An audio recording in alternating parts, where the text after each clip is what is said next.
et bonsoir. Aujourd'hui, on se retrouve pour une FAQ spéciale Vivre à la campagne, 2e édition.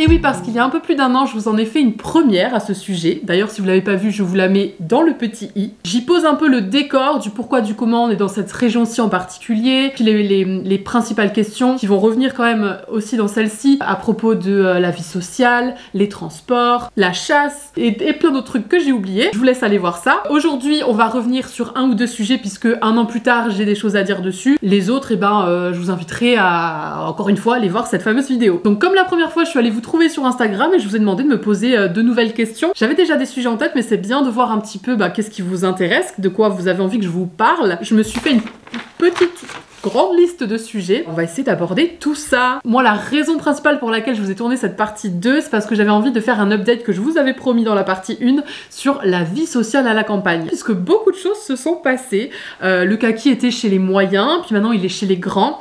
Du coup, avec notamment les parents d'élèves, on a forcément tissé un peu des liens. Il y a eu des anniversaires, des événements, tout ça. Donc voilà, je vais en parler un petit peu. Et puis je vous invite à regarder le sommaire qui doit être dans la barre d'infos et peut-être cliquable là sur la barre, je sais pas comment elle s'appelle, la barre de visionnage, voilà, pour sauter peut-être directement sur des sujets qui vous intéressent plus que les autres. Mais sinon, vous pouvez rester avec moi tout du long, ça me fera très plaisir aussi, bien sûr. On va commencer par la vie sociale. Ce qui est marrant et ce qui est bien, c'est que vous aussi, c'est une des questions qui vous intéresse le plus, savoir au niveau de la vie sociale, comment ça se passe à la campagne. Donc comme je vous disais, ayant un enfant, ça a pas mal aidé. 3 nouvelles personnes rentrent dans mon cercle proche, ce qui est quand même pas rien, connaissant la taille de mon cercle proche. Donc ouais, la vie sociale existe bien. Alors effectivement, c'est parce qu'il y a des enfants. Peut-être que si je faisais des activités en dehors, que si j'étais plus dans les associations, que je faisais un sport, des activités culturelles, tout ça, il y aurait des occasions. Est-ce qu'elles seraient aussi faciles? Je ne sais pas. Je n'ai pas testé encore, c'est dans mes projets. Pour l'instant, je ne sais pas. D'ailleurs, c'était une des questions de l'une d'entre vous. Est-ce qu'on est impliqué au niveau de la commune, sur les assos, etc. J'avoue pas trop. Encore, mais je crois que j'en ai déjà parlé l'année dernière aussi, pas trop, et que j'ai envie de le faire, mais que je me lance pas. Écoutez, vraiment, je me soigne un peu d'anxiété sociale, si vous voulez, donc on y va petit à petit, vous voyez. C'était pas le moment, voilà. Et d'ailleurs, est-ce qu'il y a un manque d'associations? Eh ben moi, je trouve pas du tout. Après, j'avoue que jusqu'à il y a pas longtemps, je m'y intéressais pas trop aux associations présentes dans les communes où on a habité, ce qui n'est pas très cool, mais voilà, je suis honnête, je ne m'y intéressais pas trop, et je suis quand même plutôt surprise de l'offre qui est disponible par ici. Il y a des choses pour les parents, il y a plein de sports possibles, il y a plein d'activités créatives, enfin, il se passe des choses. Je pense qu'il y a un truc qu'il faut que je redise peut-être, c'est qu'effectivement on est à la campagne, mais on habite à une 15aine de minutes d'une ville... Attends, je sais même pas combien il y a d'habitants dans cette ville-là. En 2021, il y avait 21 600 habitants, pour vous donner une indication. Donc voilà, il y a un grand complexe sportif. Mais même dans le village auquel nous sommes rattachés, il y a voilà, une vie sportive et associative très riche. Voilà, on peut avoir du foot, du rugby, du judo, de la gym, de la danse, du handball, des échecs. Il y a une association de parents qui fait pas mal d'activités pour les tout petits aussi. Motricité libre, tout ça, et plein d'ateliers et de conférences et de choses comme ça. Il y a un cinéma, un endroit pour faire du bowling, des trampolines, des jeux pour les enfants indoor là. Il y a des choses, plus que ce que je m'étais imaginé, et sûrement plus que vous imaginez aussi. Sinon, pour aller dans des détails un tout petit peu plus personnels, il faut savoir qu'à la sortie de l'école, souvent on se retrouve avec plusieurs parents, et surtout les enfants, dans un parc pour enfants qui est tout à côté, bon, qui n'est pas génial en soi, c'est pas hyper bien entretenu et il y a peu de choses à y faire, mais les enfants sont contents de pouvoir un peu genre décharger après l'école. Les parents, on est très contents de se retrouver, de blablater, ça fait du bien. En plus là cette année on a un automne incroyable, on y est encore super souvent. Puis quand c'est pas le parc, c'est la place du village en fait, voilà, où les enfants peuvent courir librement. C'est très chouette, c'est très agréable. Et ça me fait beaucoup de bien, moi qui travaille toute seule chez moi, de le soir pouvoir comme ça retrouver un peu de monde, papoter, ouais, ça fait bien plaisir. Sinon, comme je disais, il y a les anniversaires et les événements organisés. Puis voilà, on se retrouve aussi entre nous pour des repas, des goûters, des choses comme ça. C'est très précieux pour moi, c'est vraiment important, voilà. L'année dernière, je vous disais, je suis pas quelqu'un très sociable. Si, quand même, je vois la différence sur mon moral, sur ma motivation, sur plein de choses. Ouais. C'est une question que j'avais notée plus loin, mais en fait, je vais répondre ici parce que ça fait sens. Ce qui manque pour moi, moi, c'est des endroits où sortir pour ben voilà, les personnes de plus de 30 ans. Un peu cool, je trouve que ça manque, ou alors je suis passée à côté. Il y en a un ou deux que j'ai repéré qu'il faut que j'aille tester, pas trop loin, parce qu'après oui, il y a des choses, mais c'est quand même genre 45 minutes de route. Donc bon, voilà, c'est autre chose quoi. Bah après, vous me direz, quand on est à Paris et qu'on veut faire des trucs, parfois c'est à l'autre bout et on met bien 45 minutes, 1 heure pour y aller. Hein. Ouais, bon, l'un dans l'autre. Autre question, voyons voir. Les courses vous inquiètent beaucoup. Je crois que j'ai déjà répondu dans la première vidéo. On n'a pas trop de soucis avec ça, que ce soit faire des courses dans des boutiques bio. On a 4 ou 5 pas très loin, des marchés à foison, des supermarchés bien sûr, à moins de 5 minutes. Non, il y a de quoi faire, il y a de quoi faire vraiment. Je pense qu'en fait, quand je vous montre ma maison comme ça, au milieu d'un champ, vous imaginez vraiment que... c'est des champs à perte de vue pendant des kilomètres et des kilomètres, mais c'est pas la réalité. Je le dis hyper maladroitement, mais j'espère que vous voyez ce que j'essaye de dire. Du coup, ça m'emmène sur le sujet des transports, que vous avez aussi beaucoup posé, mais ça, j'y ai vraiment, je pense, répondu assez explicitement dans la première vidéo aussi. Mais pour répondre très rapidement, oui, il y a besoin de la voiture pour quoi que ce soit, à part les petites balades nature qu'on a la chance de pouvoir faire depuis le jardin. Partir, voilà, faire un tour en forêt et dans des champs alentours.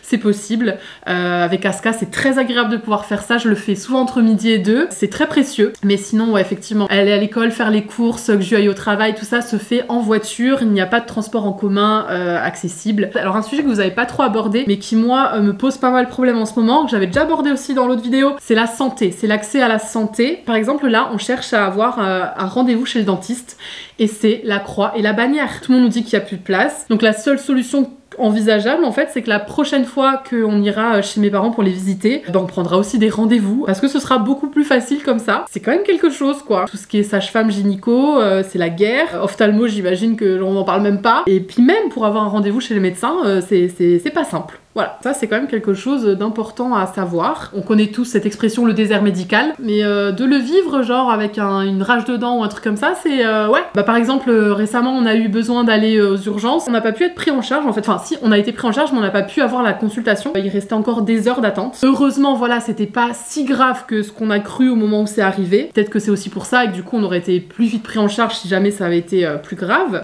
j'imagine, j'espère, c'est une réalité à prendre en compte. Sinon, j'ai eu des questions au niveau professionnel, l'intégration professionnelle, tout ça. Moi, je vais avoir du mal à répondre à cette question puisque je travaille depuis chez moi, pour moi, ce que je suis en train de faire actuellement. Voilà, c'est ma seule activité professionnelle. Et du coup, ben, ça n'a pas vraiment à voir avec l'endroit où je suis. À part que, en ce moment, je suis en collaboration avec une marque très locale et ça fait très plaisir. Mais en vrai, c'est pas, enfin, je veux dire, ça n'a pas un impact si fou. Peut-être que si j'imaginais plus un contenu plus local, ça pourrait avoir un impact, effectivement. Mais pour l'instant, c'est pas trop vers quoi je le tends. Peut-être pour parler de jus, en fait, intégration professionnelle, je vois pas exactement de quoi on parle, pour être tout à fait honnête. Parce qu'en fait, on est arrivé ici parce que justement, Jus avait trouvé un emploi, donc c'était déjà fait. C'est une entreprise qui connaissait déjà un peu, dans laquelle il s'est très vite intégré, en tout cas avec ses collègues, et voilà, enfin, voilà, je pense qu'on est un peu hors sujet là.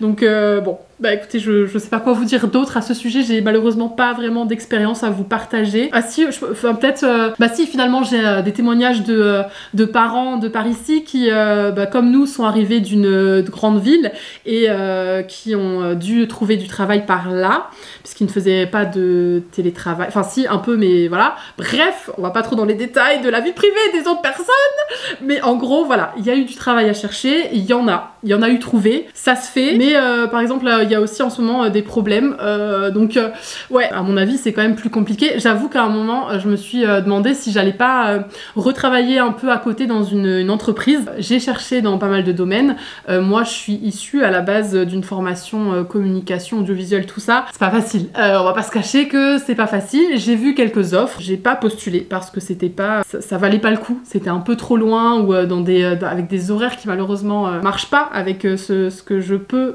et veux donner. Donc ça c'est pas fait. J'ai quand même cette expérience là que je peux vous partager. Autre sujet, on passe vraiment du coq à l'âne, les insectes. Il y a vraiment quelqu'un qui a écrit en gros genre les insectes avec le smiley genre ah la peur quoi. C'est un vrai sujet, ça rigole pas. Les punaises des bois notamment, c'est quelque chose par ici, c'est vraiment quelque chose. Après bon, voilà, on est aussi dans une maison en pierre, tout ça machin, plein de recoins en bois, tout ça pour aller se cacher, donc ça les attire particulièrement. C'est des invasions, donc clairement on peut parler d'invasion en fait, y a pas d'autre mot. Les limaces aussi qui sont beaucoup et partout, mouches, moustiques, les araignées, oui les araignées, les comment là, les centipèdes. On croise pas mal de monde à pattes. Alors il faut savoir que à la base j'étais quasiment phobique, notamment les punaises, c'était un de mes surnoms au collège, les guêpes, les cousins là. Voilà, ça je détestais. Genre les araignées bien sûr, et puis bon, les centipèdes je connaissais pas, mais si j'avais connu à l'époque je pense que ça aurait été la même chose. J'avais fait un réel d'ailleurs à ce sujet dans l'année où je disais, j'ai l'impression que c'est avec la maternité que ça s'est vachement calmé. Et après réflexion, je me dis que c'est peut-être de tellement les côtoyer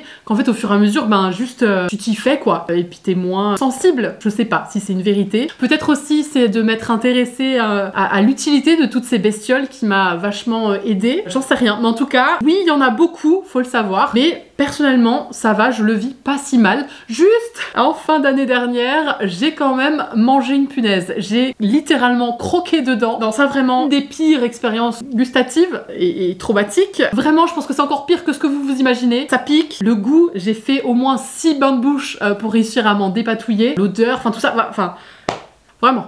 Et malgré ça, je suis quand même toujours désensibilisée à ces petites bestioles et fort heureusement pour moi. Ensuite, en parlant d'invasion, quelqu'un a utilisé le terme, n'avez-vous pas peur des home invasions, des home invasion, je sais pas comment on dit. Alors forcément, c'est quelque chose auquel on pense, auquel on fait attention. On est très heureux d'avoir Aska pour ça, qui est une très grande gardienne de maison. Et il faut savoir aussi que finalement, malgré ce qu'on peut croire, on a des voisins pas si loin et qu'on fait tous très attention aux uns et aux autres. On se sent quand même un peu en sécurité, oui et non. Enfin, je veux dire, voilà, le danger existe, mais ça fait du bien de savoir ça. Il y a aussi, j'ai vu passer une fois, voilà, dans un groupe Facebook du village, quelque chose, des gens qui font un peu attention et qui préviennent un peu de gens qui rôdent, tout ça. Je ne sais pas la véracité des propos ou non, mais voilà, ça existe. Voilà, ça existe. Personnellement, c'est vraiment pas quelque chose qui me ronge, quoi. J'y pense de temps en temps, voilà, on fait attention, mais ça en reste là. Et bien finalement, là, je trouve que les sujets s'enchaînent assez bien puisqu'on me demande, est-ce que tu trouves que cette vie à la campagne est plus sereine qu'une vie en ville?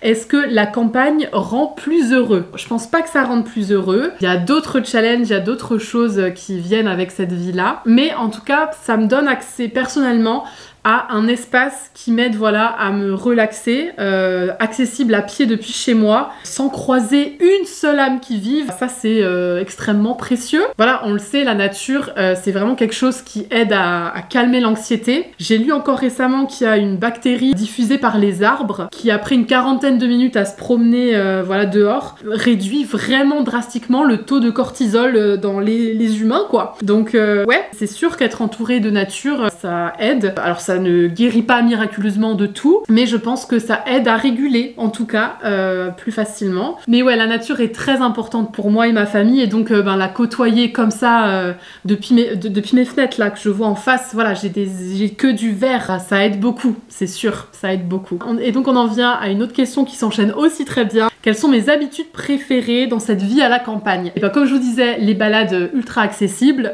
dès qu'il y a un rayon de soleil ou pas, voilà, on peut sortir et prendre l'air, le grand air. Ce que j'aime aussi beaucoup, c'est voilà, cette ambiance village où on peut laisser les enfants sur la place, discuter entre parents, les laisser voilà, se courir après, faire des jeux tous ensemble. Mais du coup, ce que j'ai beaucoup apprécié aussi cette année, c'est les fêtes de village. Et pareil, cette ambiance où voilà, les parents se retrouvent, les enfants sont assez entre eux. Du coup, on a des soirées très sympas, très cool. Je pense notamment à Noël l'année dernière, c'était très chouette. Moi, j'aime aussi toutes ces fêtes foraines et tout ça, là, c'est vraiment un truc que j'adore. Et particulièrement dans les petits villages comme ça, où il n'y a pas énormément de monde, cette ambiance un peu années 90 qui est restée quand même assez présente. Ça vaut cher dans mon petit cœur. Puis les fêtes paysannes, les marchés producteurs l'été, les vides-greniers, même si voilà, je sais qu'il y en a aussi en ville. Je pense que c'est ça que j'aime le plus. Aller voir ma caméra piège, découvrir les petits animaux qui sont passés par là dans la nuit. Et puis on voit vraiment des choses incroyables, des groupes de chevreuils, des renards, des blaireaux, un sanglier, tout un tas d'oiseaux, des écureuils, enfin voilà, il y a une vraie vie sauvage. C'est trop précieux et trop agréable de pouvoir un peu les espionner, puis entendre les bruits. Moi j'adore la nuit, le bruit de la chouette, les grenouilles, le renard aussi par moment on l'entend. Enfin bref, tout ça est très très très agréable et très précieux. Vous m'avez aussi beaucoup parlé d'organisation. Vraiment peu de choses ont changé sur quoi que ce soit par rapport à quand on habitait à Toulouse par exemple. Vous me parlez notamment des courses. Comme je disais, on n'est pas non plus à 1 heure de route de grands magasins. Il n'y a pas besoin d'organisation particulière. Il y a même des drives ici, oui. Mais voilà, effectivement, pas de livraison de repas possible. Ça c'est non, pas envisageable. Et on n'a jamais bénéficié de ce service où que ce soit qu'on ait habité, donc ça nous manque pas. Et tant mieux. On a été coupé, il n'y avait plus de place sur cette carte et du coup entre temps je suis allée voir et vous avez posé d'autres questions. Question de citadine, as-tu des rats ou des souris qui se sont invités dans la maison? Of course, j'avais oublié ça. Oui, c'est une réalité et sûrement d'autres choses aussi plus grosses, peut-être une martre, un loir, non pas des loirs je pense pas, mais une fouine, quelque chose de plus gros qu'on a entendu quelques fois, qui a l'air d'être parti depuis, mais voilà. Ouais. Vous me connaissez, je souhaite éviter d'exterminer le plus d'êtres possible, voilà. Tout ça parce que j'existe et que je vis et que j'ai une baraque. Alors, on est beaucoup sur un système de cage, mais bon, malheureusement, à un moment donné, il faut bien comprendre que les souris, ça va trop vite et qu'il faut surtout pas laisser les choses, voilà, se déployer parce que on peut juste perdre sa maison ou l'électricité ou que sais-je. C'est aussi un sujet effectivement que j'oublie, mais qui existe bel et bien. Après, je dois dire que à Toulouse, on en a eu aussi. Il y en a aussi en ville. En vrai, les rats, tout ça, on les voit dans le métro. Il y a des choses aussi en ville, hein. Faut arrêter aussi. Bon, les travaux, tout ça, je vous réserve une vidéo dédiée, donc je vais pas m'étaler ici. Je crois qu'on a fait à peu près le tour quand même. Je vais vous laisser là, je vais même commencer le montage directement. Comme ça, je vous la sors au plus vite, cette vidéo. Merci beaucoup de l'avoir regardée. Merci beaucoup à ceux qui ont posé des questions et qui se reconnaîtront peut-être. Et puis, moi, je vous fais plein de gros cœur sur vous, à l'ancienne, toujours. À très bientôt pour la prochaine vidéo. Salut! Mouah!